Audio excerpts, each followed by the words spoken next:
Okay, hello and welcome everyone to the SHSMD webinar, Is It Time to Diversify? A Data-Driven Approach to Media Expansion and Investments. SHSMD would like to extend a sincere thank you to Cardinal Digital Marketing for sponsoring today's program. This webinar is now being recorded and is broadcast in listen-only mode.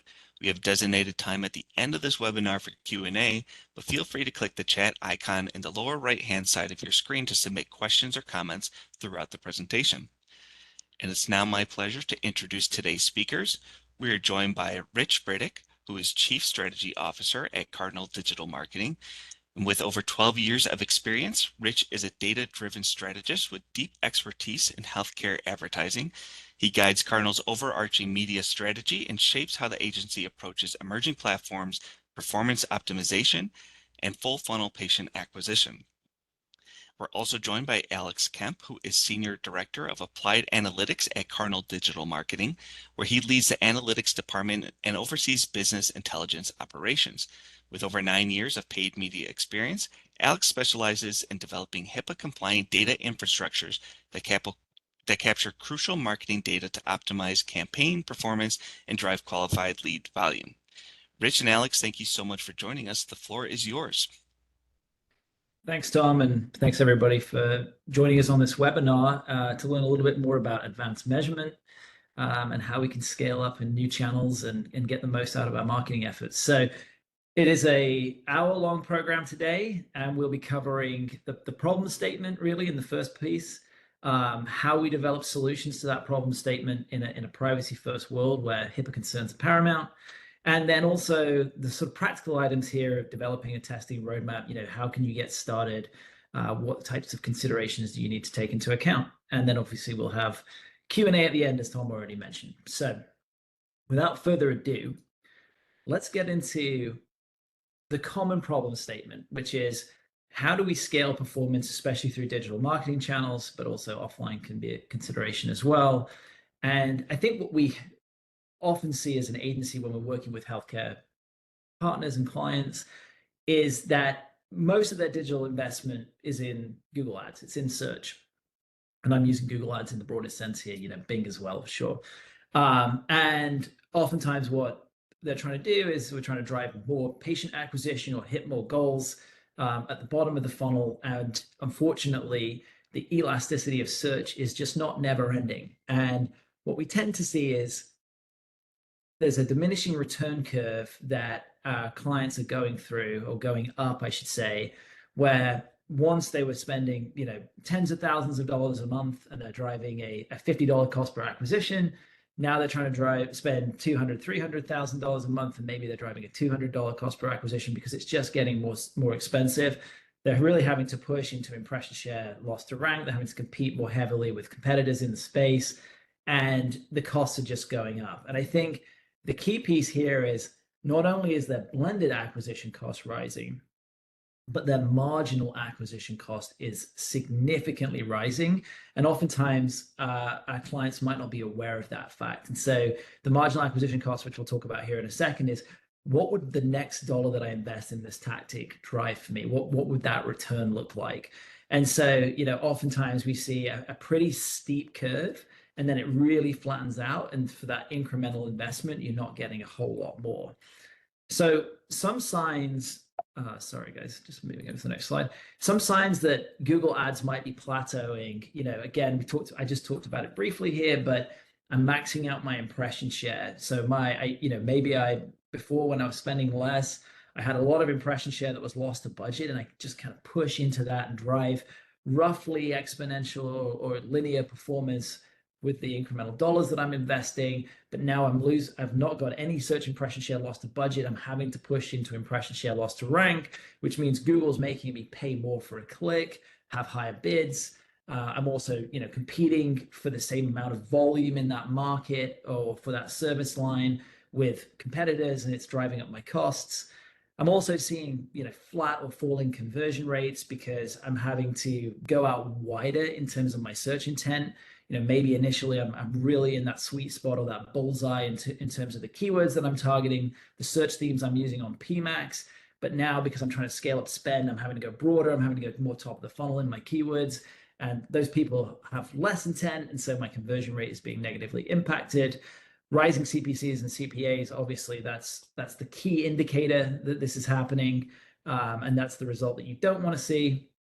And then, another one that also gets impacted when we think about having to go wider in terms of, the intent of the user is that your quality scores will often go down because, initially you're targeting brand and then you're targeting very targeted, very high intent queries where you can have a very targeted user experience. But then as you're having to push further up the funnel, Google's going broader, you're engaging with more queries that aren't quite the same intent level. And so you start to see your quality score going down on these keywords, and in turn, you're paying more again for both for the click, but then also for the acquisition. So these are the sort of common signs. I mean, that rising CPC, CPA is the key one, but these other leading indicators indicate that you might just be getting to a point of significant diminishing return on your existing channels, and it's time to really diversify from here. I mentioned this briefly on the first slide, but one of the things that's really critical is that marginal CPA, especially in terms of the solutions that we're going to be talking about today. Another trap that we constantly see clients fall into is they'll say, okay, I've got a $200 acquisition target. So as long as that channel is driving me a $200 cost per acquisition, I'm good to keep spending there, right? The reality is the blended CPA might be under 200. The blended CPA might be $180. And you're thinking, great, I'm under that $200 target. This channel is working. I can continue to spend there. But when you actually start to look at what that next dollar or the current dollars and the least efficient spend is getting you, that marginal acquisition cost could be way above that 180. It could be 300, 400, 500. And actually, even though you're driving incremental patient volume in that channel, for every next patient that you're driving, you might be losing money. So the blended picture might look great, but the marginal picture paints a completely different story. And what it tells you is you should have diversified a long time ago versus continuing to further fund this initiative, because on that end of the curve where you now are, you're not getting that $200 target. And actually, like I said, you might have a negative ROI on that investment. So, theory is great. Talking about marginal economics is fine, but let's talk about some practical applications of this. And I'm just going to walk you through a story of one of ours from Q1, Q2 with a pretty high spending client that we're working with. And the client came to us and they said, we need 8% of new patient volume this year to come through digital. And we were primarily doing search for them, and we scaled up search. And at the end of Q1, what we found is that search was driving 5% of that new patient volume. We did some forecasting. Alex and his team did some mathematics and basically figured out that we could probably squeak an extra 1%. We could go from 5% to 6% on search before our marginal acquisition cost became too high. This is a relatively low margin business. They're not selling advanced heart surgery. And we were going to end up in that situation that I was just describing, where we were losing money on each new patient. So instead of trying to just scale up on search, even though that there was the impression share there, and we could have spent all this money on search, instead we decided to deploy on PMAX and Meta campaigns to make up the shortfall. Because what we were able to ascertain through some incrementality testing that we're going to talk about here in section 2 is that Meta and PMAX were both able to drive incremental performance that was superior to putting the incremental dollars inside of search. And what we ended up seeing was a 130% increase in bookings, while our overall cost per booking fell. So instead of being concerned with just reaching the 8%, we actually ended up reaching 12%, between 11 and 12% of new patient volume in Q2. And we did so whilst driving a lower cost per booking because we diversified into the channels and got onto new inventory and engaged audiences in different places. So obviously that's the dream, right? And we want to do that with all of our clients, and I'm sure you guys want to do it as well if you haven't done it already. And so that's what we're going to be talking about here is how do we determine which channels to go into, and how do we utilize advanced measurement in order to tell us how much to spend and where to spend it. So first and foremost, just thinking about channel prioritization first testing into. Um, what we typically like to think about when we're thinking about how do we go beyond search or how do we go beyond the channel set that we're on is first and foremost, can that channel that I'm going into drive my goal? So in the example that we gave on the last slide, those two channels that we diversified into, PMAX and Meta, are both great lead driving channels. Meta might not be as efficient as search in driving leads for a lot of healthcare service lines and verticals, but it's still able to drive leads. If we had taken that budget and diversified into digital audio or OTT, probably not so much, right? Because those tactics, those channels don't tend to typically drive new patients or acquisition or conversions and leads. They drive awareness. So the first thing is let me align my goal with the appropriate channel. The second thing is, can I reach that audience that I'm looking for through that channel? And the good news is we work with a ton of different incredible healthcare specific audience providers. I'm not sure if I'm allowed to use brand names on this, so I won't. But I'm sure you guys are probably aware of them, and if not, we can certainly talk to you guys about them. But deterministic claims-based audiences, modeled audiences that are built from those claims that allow us to reach those audiences on any platform that has a LiveRamp connection or a throttle connection. We can actually push those audiences in directly. So, and those audiences get very, very niche, and you can even build custom ones, custom models, as well as pulling your own claims-driven audience. So again, we want to think about, can I reach my audience on this channel? And the good news is most of the time, yes, you can. You just have to have the right audience providers to help you do it. The other thing is, and lastly, which is really important, and we're going to talk about in our solutions section today, is can I validate that channel's contribution? So in a privacy-driven world, do I have the tools necessary once I launch meta campaigns or once I launch programmatic campaigns or PMAX to actually be able to measure if that is driving incremental conversions at a lower marginal acquisition cost than I would have got just continuing to invest more and more dollars into search? So the challenge with going full funnel, the challenge with diversifying is it creates more complexity, right? So one of the major advantages of just being on search is it's relatively straightforward to manage, right? I mean, I know search campaigns definitely range in complexity from incredibly simple to very complex multi-location, multi-service line builds. But obviously, if you're having to manage across programmatic, meta, multiple different Google Ads channels, then it can become incredibly complex. So that is something that you have to factor in to your decision around channel selection, which is how much bandwidth do you have and how much expertise do you have to run all these incremental channels? Because, and is the juice going to be worth the squeeze? So what we often see with our client set is a lot of them, if they're already heavily invested in Google, they already have all their conversion tracking set up in Google. Maybe they're passing offline conversions back for kept appointments. So that validation piece becomes very easy if they just want to diversify inside the Google ecosystem, because essentially everything is already set up for them just to do that. And then it's just a case of building out these different campaign types.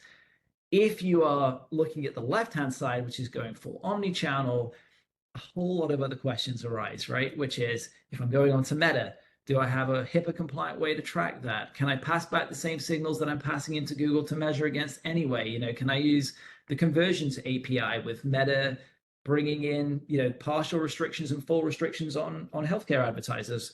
If I go to a DSP, will they sign a BAA? Can I leverage their pixel? Will they take offline conversions? Is there a clean room that I can pass data into? There's all these levels of complexity. Alex is smiling because we've been through all these conversations and lived this world. But it's just something for you to be aware of and part of your decision making, which is Meta might seem great, but are you actually going to be able to measure it and validate it? And are you actually even going to be able to get set up on that channel, given the vertical that you're in, the type of advertising that you want to do, and the type of audience that you want to serve to? So just something for you guys to be aware of. it might be a crawl, walk, run approach here when you're thinking about diversification. You don't want to make perfect the enemy of good, because certainly in Google, if you're not using PMax now, or if you're not using demand gen, those are great channels to add to your search stack to really make your performance improve. This also just goes a little bit more into what I just said, right? Which is, again, when we're selecting channels, think about things like the funnel stage of that channel, the audience targeting that you can do, the goal of your campaign strategy and why you're looking to diversify in the first place. But just be really deliberate about channel selection as much as you can be. Ultimately, you're not going to know the impact that channel is going to have from an incrementality point of view until you are live on that channel. So again, don't get analysis paralysis here, but just, again, try and align on take the big bets based on as much information as you have when you're thinking about which channel makes sense for you. All right, so that was kind of a teaser, the beginning of the problem statement, and then some of the ways that we start to think about channel diversification. But let's get actually into some of the analytics tools or the data science tools that we can leverage to not only validate a testing approach into new channels, but also to tweak the dials in terms of how much we're investing in each to maximize the ultimate end result, the KPI. Okay, so got to mention this because we're in the healthcare space, right? And it always comes up. There's a big debate, I think, around multi-touch attribution versus MMM or causal attribution. And what you will see in this presentation is that we err more on the side of media mix modeling plus causal attribution plus incrementality testing. Why? Because you can use all three of those solutions in a way that is built for privacy and compliance, because you're not necessarily leveraging pixels for those solutions to work. It is more about a correlation between when I take this action, when I spend on this channel, what is happening to my bottom line, and the ability to isolate those two things and draw the correlation between the two, in which you don't need pixels. Multi-touch attribution requires a lot of pixeling, a lot of data, and that can cause a lot of compliance red tape and bureaucracy and worrying about potential lawsuits and all kinds of headaches that we as healthcare marketers have these days. So our approach is very much with privacy in mind, because we're able to leverage these solutions that just don't require us to be sending information to ad platforms or worrying about exactly what we're sending or what we're giving pixels access to in terms of PHI. And let's talk about what some of those are in now. So this is our measurement toolbox. I think Alex calls this the Holy Trinity, but it is essentially incrementality testing, which I'll talk about here in a second, media mix modeling, and then causal attribution. They each have their part to play. They are not mutually exclusive. In fact, you can't do causal attribution without MMM, and MMM doesn't work very well without incrementality testing. So don't think about our advice to you guys would be not to think about these things as three separate components, three separate entities, but three separate components of the same entity. It's really important that you stand up these things and make them work together. Some you can leverage by themselves in certain situations, and we will definitely talk about that now in the next section here. But ideally, if you want to maximize the output that you get from these solutions, using them in conjunction is the way to go. So the place to start, incrementality testing. Everyone's like, and Alex is going to talk about MMM, and that's definitely the sexiest part of this webinar. I'm not going to lie to you guys, but everybody is like, MMM, that's where it's at. I want MMM. But in reality, MMM doesn't work unless you have, and I've no spoilers here, you have that historical baseline to train the model on. And the way that you get that historical baseline is through incrementality testing. And so this is really the starting point for advanced measurement. If you've never ran meta before, if you've never ran programmatic, your model is not going to be good at predicting the impact of running meta or running programmatic because it's got no historical data to work against. And so its predictive capabilities are going to be very, very poor indeed. So incrementality testing is essentially, it can look like many things, but it's essentially creating a control and creating a variant market and then testing a channel in the variation and comparing it to the control. That's what it is in its simplest form, right? So let's say I'm in, the easiest way to describe this is a geolift experiment, and this is the easiest place to start, right? So let's say I'm in two markets, or let's say I'm in 10 markets, but I have two markets that really operate in the same way performance wise. The conditions on the ground are very similar. I have roughly the same competitive set. My performance on Google is roughly the same. The demographics are roughly the same. The audience size roughly the same. So this is the perfect scenario for an incrementality test, which is I'm going to take market A and I'm going to take market B, and they're very similar to each other. And in market B, I'm going to run meta. I'm gonna suddenly spend $100,000 on meta in market B, and I'm not going to spend anything but just search in market A.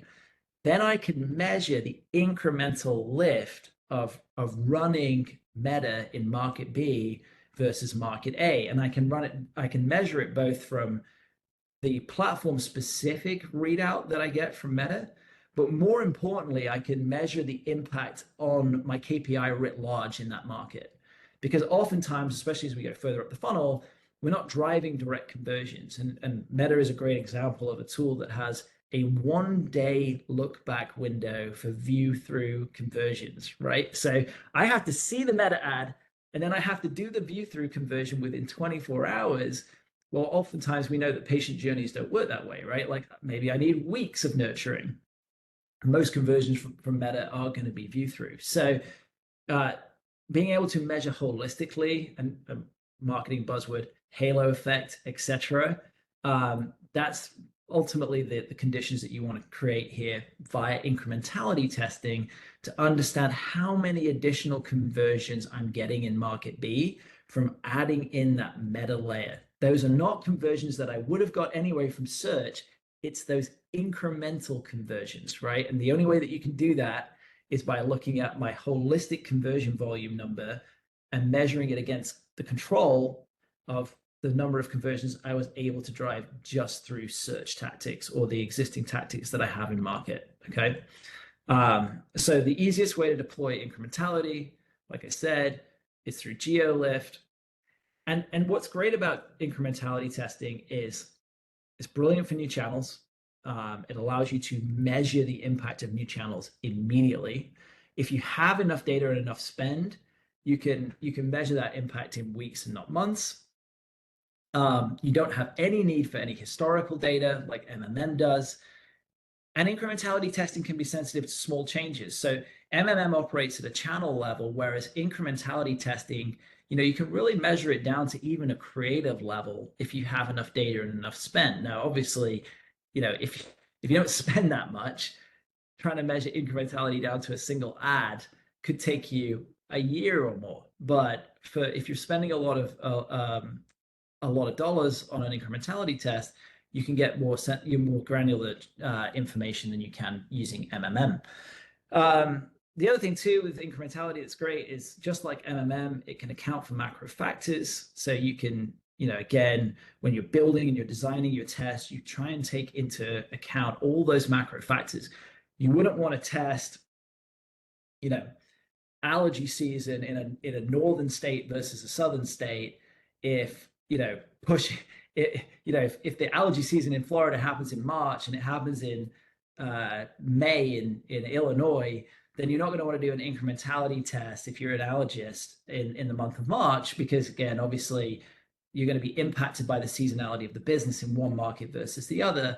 So again, when you're designing your incrementality test, you can factor in those environmental factors that are going to impact performance against those two markets and really help you to get down to those two markets that are going to behave the same and remove as much of the noise as possible. The other thing that's fantastic about incrementality testing is it works for both digital but also offline channels.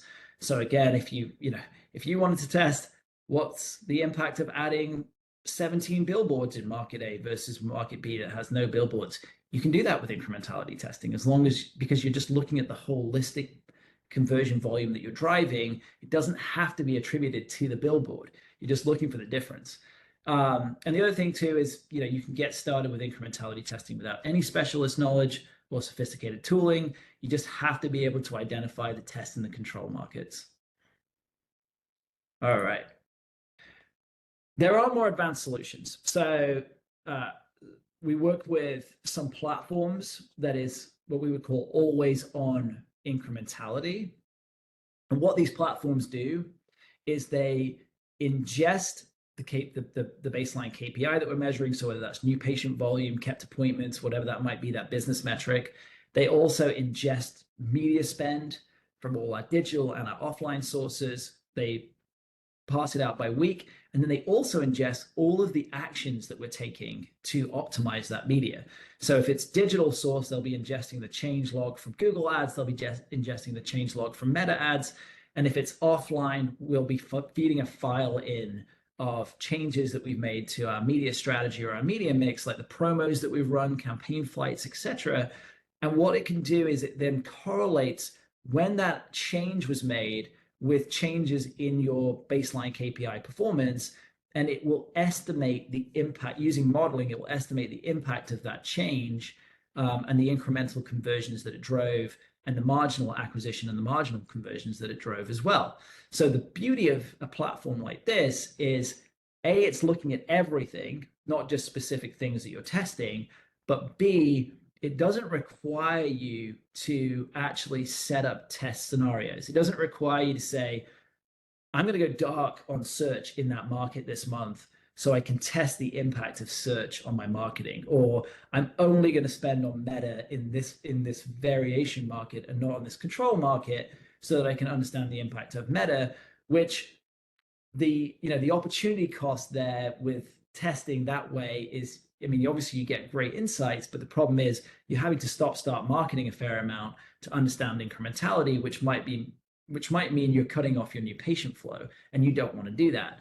So a solution like this allows you to get the same type of incrementality measuring and incrementality lens without having to constantly be starting and designing tests and the additional labor that comes with that. So some use cases for incrementality testing. Testing new channels, obviously we spoke about that, right? What's the true incrementality from a new channel or a tactic? Scaling up spend or scaling down spend, right? So some use cases, where should I put my next dollar when I'm looking at marginal acquisition costs and incremental CPA? But where should I cut my next dollar too, right? What are the dollars that I have in market right now that actually aren't driving any incrementality for me? I would have got those conversions anyway, either through organic or through search or through downstream funnels. Where can I cut those from spend without really seeing a heavy impact on my conversion volume, on my new patient volume? Incrementality testing and incrementality platforms allow you to understand this. The other thing too is validating attribution, which is along the same lines of what I was just talking about with cutting spend, which is multi-touch attribution might tell me that with 80% of my patient journeys, CTV plays a touch point. But what NTA doesn't really tell me is, if that CTV touch point didn't exist in my journey, would that user have still converted? I don't know.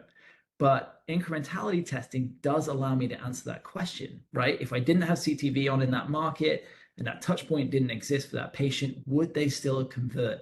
So there's great use cases all across, your media strategy for incrementality testing. Now I'm going to pass it over, I think, to Alex here to talk about MMM. Yeah, awesome. So just to kind of intro the section here, we kind of look at this as kind of the next logical step in the progression after you've done incrementality testing. Media mix modeling is really going to excel at, quantifying that relationship between those channels that you've launched through incrementality testing and that baseline that you've created, and the relationship between that spend and your business outcomes, right? So we're going to kind of walk through a few things of just kind of what is media mix modeling at a very high level, what are you going to get out of it, and then we're actually going to walk through kind of a live walkthrough of some insights and scenario planning that we've seen from a model that we've built ourselves. So really just at a high level, like Rich kind of introed it, media mix modeling is essentially taking that relationship between how much we're spending on a week-to-week basis across all of our channels by channel, and then the week-to-week fluctuation between our outcomes, right? So it's basically a multi-linear regression analysis to understand, how much did this channel impact my outcome. So that's, there's lots to go into it, and we're gonna kind of walk through some of the how-to, but ultimately what we're going to be able to get out of it is something like you'll see here on the left, which is understanding how much activity would I have gotten without marketing. So what is that like baseline contribution? And then how much is each individual channel contributing incrementally on top of that baseline? So kind of similar to incrementality testing, this also shows you incrementality in the way of, how much am I getting from each channel on top of my baseline? So we're going to walk through some of those insights as well. And then, like I said, we're actually going to use really the main output of media mix modeling is being able to do scenario planning and to understand what happens when I move my budget from PMAX to Meta, or I turn off branded search, right? These different scenarios that basically the model is suggesting would improve performance. So with that said, we can go ahead and get into the next slide. So why use media mix modeling? So really the main output you're going to be able to get out of this, like I said, is understanding that relative contribution of each channel towards your overall activity, and also understanding that relationship between the baseline and what marketing is adding. So that's going to be one of the main outputs. We can also see things like diminishing returns by channel to understand, okay, how much more can I push in this channel, in non-brand search like we were looking at before my incremental or my marginal cost per acquisition is actually higher than where, in another channel potentially. It's going to be able to understand impact of outside factors as well, like Rich was mentioning. So things like seasonality, economic factors, payer mix changes, things like this. We can all put these things into the model to understand what is, we know these things might have impacted the performance. Like I want to understand exactly how much, like quantify exactly that impact. And then the other kind of thing I'll touch on here is, and similar to incrementality testing, is you can do this for both digital and non-digital sources. So we can understand both, the entire marketing program, but also understand things like how certain channels play off of each other. Things like brand search performs much better when CTV is on, things like that. So these are all kind of reasons why you would want to use media mix modeling, and we're going to kind of walk through some of these things as we go throughout the section. So getting into kind of like how do I get started with MMM? So it's at a very high level, it's complicated and also kind of not complicated in a way, but what we're going to walk through is kind of 3 components of what you would need to start out with. And again, this is all kind of predicated on this kind of testing roadmap where we've done incrementality testing, we've built out our channel mix, we have lots of data to look at. Now is kind of when we get into building that media mix model. So first off, we're going to be looking at like the KPI. So this is, when I say KPI, I'm really talking about the outcome we are trying to predict. So what we want to kind of emphasize here is in an ideal world, right, we would be using revenue, like, revenue for the entire business by week for the last two years-ish, right? Now, what we want to kind of emphasize, like I said, is the flexibility with what our KPI can be. So ideally it's revenue, but we don't live in an ideal world in lots of cases. So something that might be more accessible to us are things like leads or qualified leads, where we can get those straight from Salesforce or our CRM. And that's much more realistic than potentially getting revenue for the entire business. So this is a situation we've experienced with clients where, we don't want this to be a hurdle for us to start understanding, some of the insights and outcomes that media mix modeling can give us. So we kind of meet somewhere in the middle and say, okay, we're going to be looking at booked appointments or qualified leads. And it's just kind of the spectrum of what data is accessible and what data is more strategic and more impactful. So like I said, if we can get to revenue or new patients, that's great. But we can also, we don't have to make perfect the enemy of good, as we say. So getting into the marketing spend. So this is also pretty straightforward here, but basically what we're looking at is just every channel that you have in your channel mix, how much we've spent for that channel by week for the last 22 months. So that may sound easy, but sometimes getting all that data together and in a single table that we can use to model off of is somewhat difficult. So it's a lot of data aggregating, data cleaning, and it's also, the getting spend from traditional channels can sometimes be complicated if you're really only over your digital kind of your digital marketing. So these are all kind of things that we need for the model to, again, understand that relationship between the spend and that outcome that we just talked about with the KPI.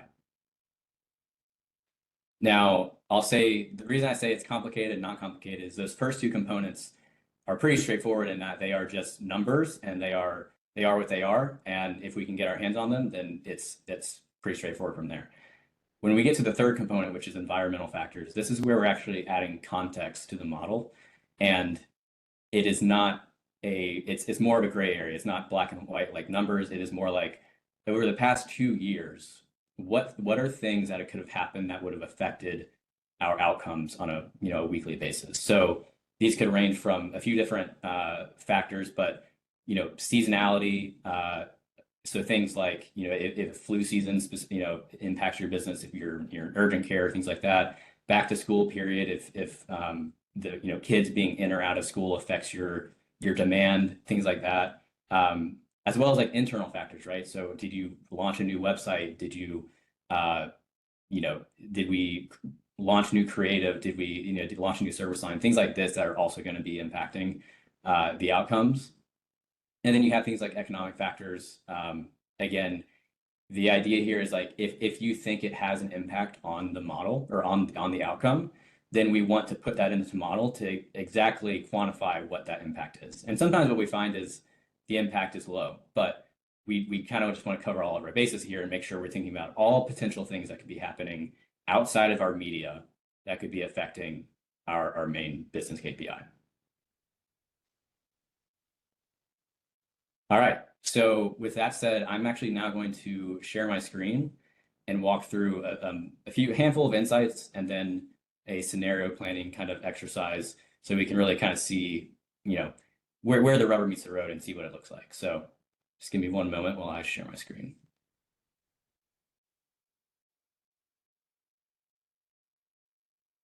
All righty. Rich, am I good? Can you see? Yep, we got it. Perfect. So first off, I just want to kind of get everyone's eyes to just look over here on the right here. So as a starting point, we're basically what we're looking at here. I don't want to look too much at how the sausage is made per se.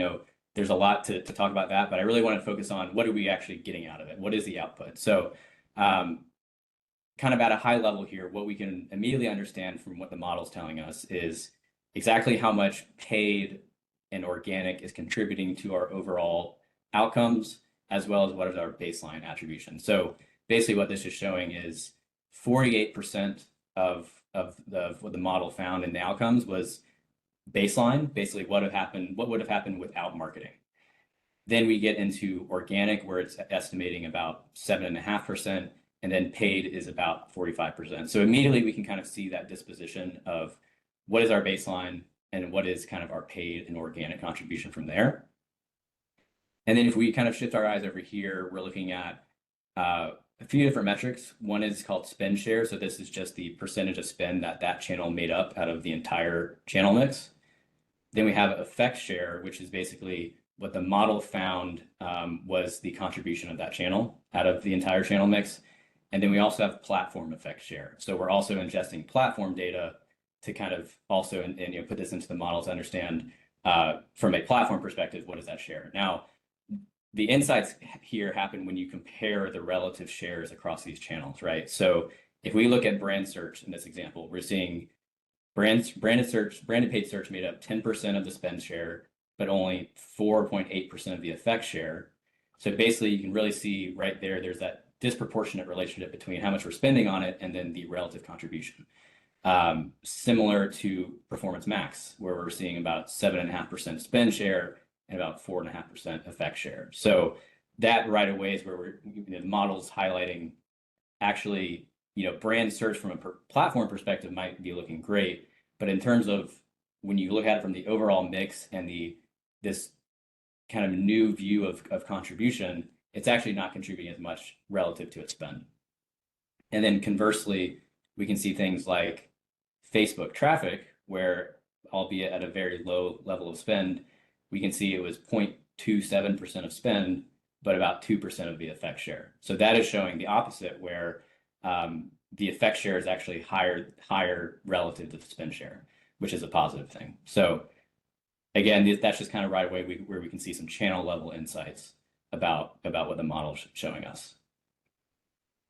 This next view, I want to show how we're looking at a channel like CTV, where this is a very common thing where, you launch CTV, you're not expecting CTV to drive direct new patients, but you are hoping it plays a part in getting more new patients, right? And while your overall cost per marginal doesn't go up. So what we're able to see here with the model is get down to the channel level to understand exactly, this is that response curve that I was talking about. So exactly how much are we getting as we spend more into CTV, and what is our cost per lead? So we can really see what that diminishing return curve is as we spend more on this channel. And what we can't see right here is in a different view is actually the relative marginal CPL for CTV is lower for things like lower than other channels that we have in programmatic. So right away we can kind of see relative efficiency, and then we can also see down here the timing of the impact, right? So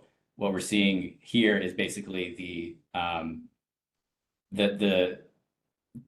decay of the impact of that spend. So on day one, basically on day after two or 3 days, that is where most of the impact of CTV has.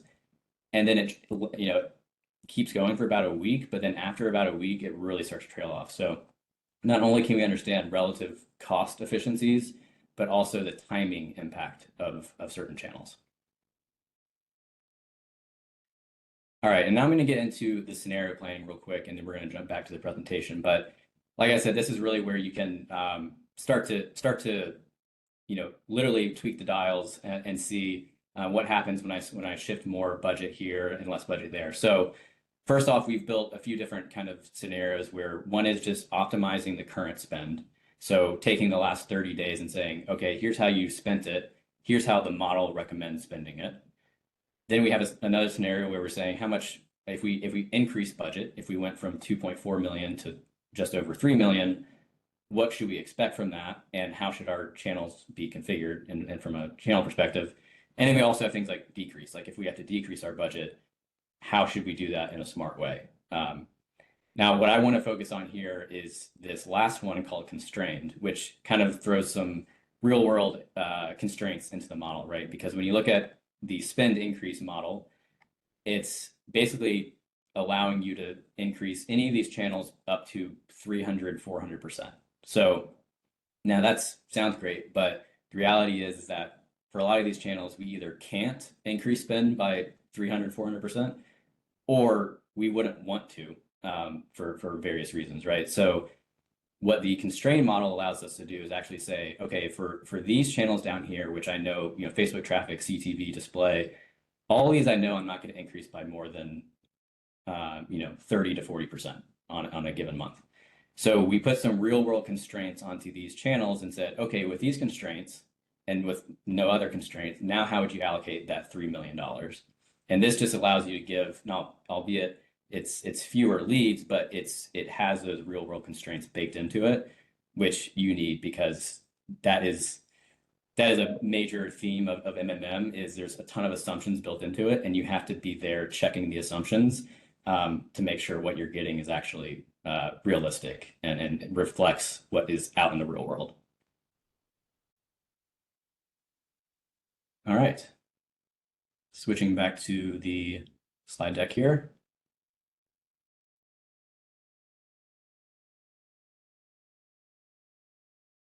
All righty. So we are going to wrap it up this section here just with causal attribution. So Rich touched on this, but what causal attribution essentially is again, it is derived from our media mix model. So we can't have it without the media mix model, and you can have media mix modeling without incrementality.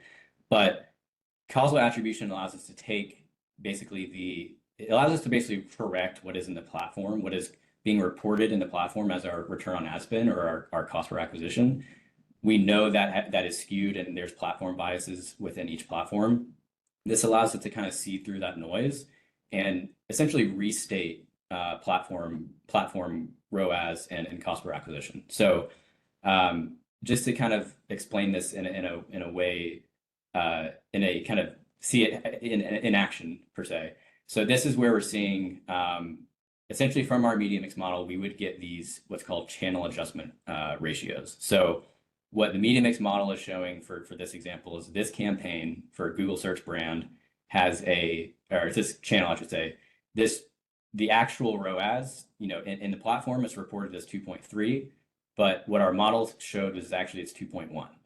And so essentially what we're able to do is take that ratio between what was reported in the platform and then what our model showed, which is about 0.91, and then apply that ratio to campaign level ROAS. So essentially what we can do, what the main output of this is that you get campaign level ROAS adjustments that reflect what's in your model. Because we know there's biases within these platforms. So this really allows you to get down all the way down to the campaign level and say, actually in platform, my ROAS is not for these channels. It's not 1.2, it's actually 1.09.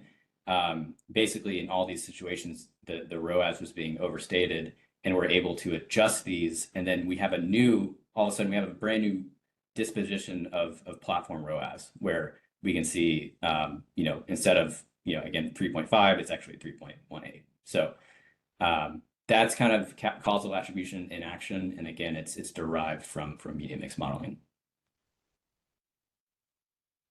Finally, Rich kind of mentioned this as well, but when you get into media mix modeling and you start doing scenario planning and seeing what happens if I spend more in CTV and less in brand search and things like this, it kind of requires a shift in mindset in terms of how you run media. So it's kind of boils down to being a bit more aggressive and deliberate with how we're flighting or running our media. So things like channel expansion or reduction, turning off brand search for 2 weeks and turning it back on, things like pulsing, reallocating budget from one channel to the other. The thing I want to kind of emphasize here on this is that the other benefit is like what we're trying to do is take what the model's predicting and then see if how reflective is that model in the real world. So if the model says you take off brand search and you'll get more, then let's test it. And if it happens, then we know that that model is reflective of real world outcomes. If it doesn't happen, like in this case where we turn it off and then it just dips, then we know that that model was not predictive or reflective of real world outcomes. So all of that to say, it both requires a change in mindset and also kind of it allows you to validate and corroborate your model as well. All right. All right.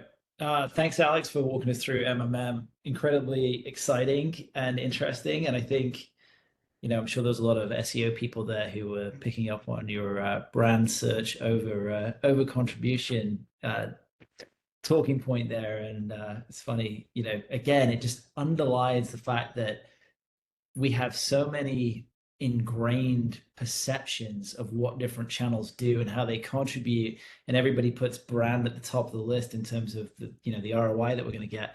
But actually, when you look at it through the model and actually that the brand search is really just cannibalizing a ton of the baseline, or you would have got it through organic, and so the actual contribution of brand is much lower. So this is exactly the type of insight that we want to deliver to you guys, so that you can hopefully make smarter investment decisions and make those dollars go further. Okay, so lastly, we're just going to talk about, just for 2 slides, some of the practicalities. And then if we've got time for questions, we can dive into those. I've been trying to answer a couple of questions in the chat as we go, but if there's other questions, then we can definitely tackle those as well. So how do you get started? Where do you go from here? We're throwing out tons of new things, incrementality testing, MMM, causal MTA. I think ultimately where you start is, first of all, just understanding if you have a problem, right? Like, is your media mix, is your media investment strategy right now not able to deliver what you need it to deliver at? And do you think there is a significant opportunity? So step 1 is understanding both, not just the blended CPA of your existing channel, but also the marginal CPA, the incrementality of those channels, so that you can say, okay, this is where I am today, just doing an analysis of that fact. Then step 2, okay, if search is oversaturated and I'm not getting what I need for it, and I'm losing money on my next dollar, where should I look beyond search, or where should I look beyond my current channel mix to try and diversify? So again, going through that process of identifying those candidates for channel expansion. Then it's to start thinking about, okay, how am I going to do some incrementality testing? Is it going to be simple geo lift experiments? Is it going to be market match? Is it going to be, can I do holdouts? Do I have to do synthetic control? What strategy am I going to use for incrementality testing? And then, am I going to also stand up an MMM solution? Am I going to build a model to work in conjunction with the incrementality testing that I'm doing? And through that model, I will then potentially have access to causal MTA. And, again, if I am going to build a model, and both for incrementality testing's sake, what are the inputs that I need? So what are the environmental factors that I have to understand? What's, all the things that Alex walked through, if I'm launching a new site, if I'm doing a big promotion, et cetera, et cetera. What are those things? Gathering all that information together, and then how do I feed the model with, both the spend data, but also the KPI data, so that I can build my initial model? And do I even have enough historical data to do that, right? So once you've got that model, though, and you've gone down the route of deploying MMM, the next step is, as Alex showed on that last slide, you've got to constantly be tweaking the dials. It's not like you have a model and then you've got, a very small margin of error, 5%, and it's always going to be that way. Conditions are always changing, and we always need to be tweaking the model and feeding it with new learnings. And that's why the continued approach of incrementality testing alongside MMM is crucial.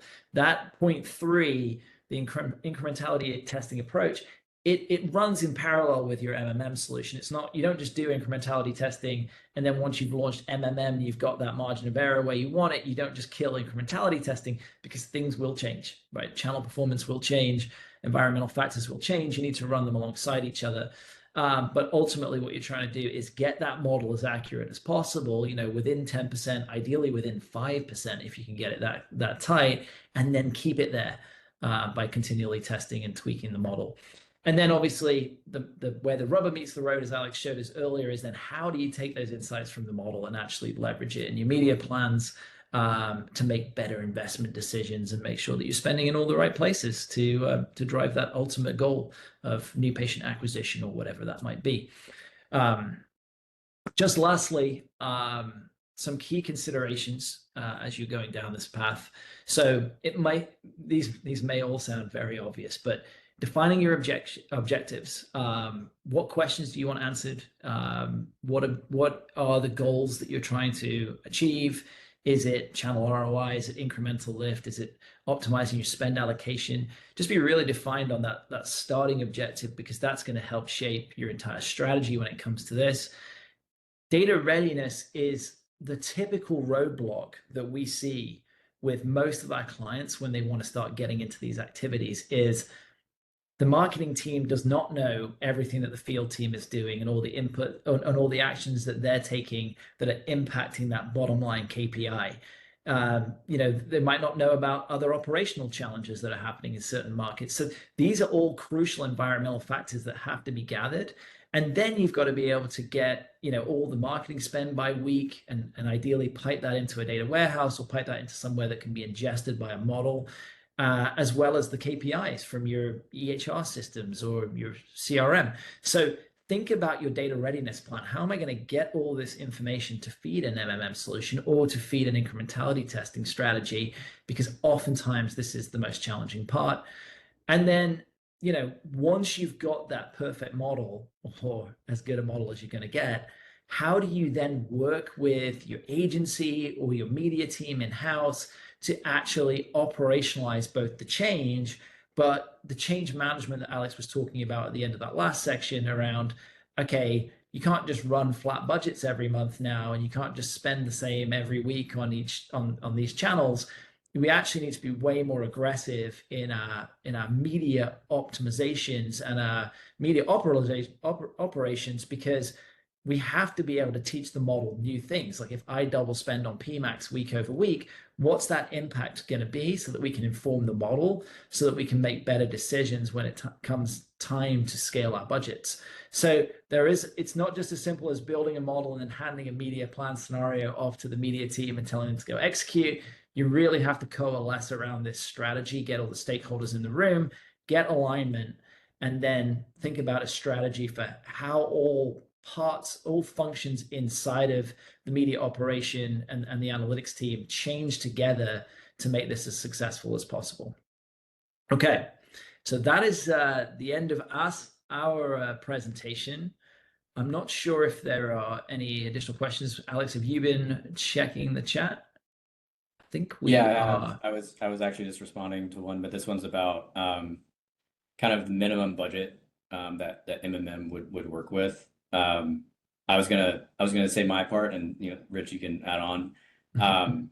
So ideally, we're looking at there is going to be kind of a minimum level of spend just for your total marketing budget, annual marketing budget, just for the model to understand, to do pattern detecting and seeing what happens, the correlation between those two things. So I would say around at least $1 million annual budget across multiple channels, where no channel spending around like less than 1% of the budget. That's where, again, if it's spending less than 1% of the total budget, it has trouble trying to understand that relationship. So there's that requirement, and then there's also the requirement too around the outcomes, which is about 50 per day. I think if you could get 50 per day of that outcome, then we can predict off of that as well. So anything to add there, Rich? Just to add that the outcome isn't tied to a specific channel, right? So that's holistic outcome. So if you're thinking about new patients as the outcome, that is the holistic number of new patients driven across the entire organization, irrespective of whether it was driven from marketing efforts or baseline or any specific channel, whether it's Google ads or display, etc. So don't be panicking if you're like, oh, my Google ads doesn't drive 50 new patients. That's not what we're saying, but just 50 patients in totality. But yes, I agree in terms of those thresholds that you mentioned. And again, that's the threshold for MMM. Incrementality testing, again, doesn't really have a threshold. I think I think someone asked, how long could you run an incrementality test for? Again, you're trying to detect, similar to like when you do A/B testing, and I'm sure a lot of you do CRO, A/B testing, etc. You're trying to detect that minimum detectable effect between the control and the variation. And so, you just have to, there's no like magic rule. I think when we think about testing, we're often like, 4-week test, a 6-week test. And it's comforting to tell someone that's how long it's going to take. But in reality, it's going to depend on the amount of conversion actions or the amount of KPI action that you have in that market, the amount of spend that you have in that market, so that you can compare the two and detect that difference. And that could be 4 weeks, it could be 6 weeks, it could be much sooner than that, depending on how heavy you invest there. All right, guys. Well, I know we are basically at time. I don't think we have any other questions. So thank you guys very much again for allowing us to walk you through this topic. It's something that we as an agency are investing a lot of time and energy into these solutions. And if anybody wants to know any more about our efforts, then obviously feel free to reach out to me and Alex directly, and we'll set up some time to discuss some some potential opportunities with you. All right, but thanks so much, and I think I'm going to pass it back to Tom here. All right, Rich and Alex, thank you both so much. Thank you for sharing your expertise with us today and taking the time. And again, thank you to Cardinal Digital Marketing for sponsoring today's program. So please do complete the short survey, which will launch on your browser once this webinar closes. And a recording of this webinar and the slides will be shared via email this afternoon. So that concludes today's presentation. Thank you all. Have a great afternoon.